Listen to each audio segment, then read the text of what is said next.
Hello বন্ধুরা, আজকে আমরা যাচ্ছি মহাদেবের প্রসাদ গ্রহণ করতে। এই বৌমা, নাতি পুতি সকলে এখন আমরা চলেছি ভোগ খেতে।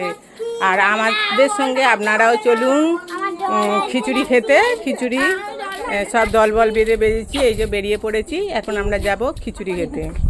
বন্ধুরা, এটা কালকে রাত্রিরের ব্লগ, আমি আজ ছাড়লাম। তা আমরা এখন মা কালীর সঙ্গে চলে গিয়েছিলাম শিবের ভোগ খেতে, মহাদেবের ভোগ, যেটা আমরা পরপর সবাই বসে গিয়েছিলাম। আর খিচুড়িটা হয়েছিল অনেক সুন্দর। তা বন্ধুরা, ভেবেছিলাম যে হয়তো পাতায় অল্প অল্প খিচুড়ি দেবে, কিন্তু না, গিয়ে দেখলাম পুরো বসিয়ে পেট ভরিয়ে খাওয়ানো হয়েছিল। আর খিচুড়ি ছিল, তার সঙ্গে চাটনি আর বোঁদে। তা সবাই মিলে আমরা আনন্দ করে হৈ হৈ করে খেয়ে নিয়েছিলাম। তার মধ্যে একটুখানি কারেন্টও চলে গিয়েছিল। তা বন্ধুরা, ব্লগটা কেমন হয়েছে একটু জানাবে।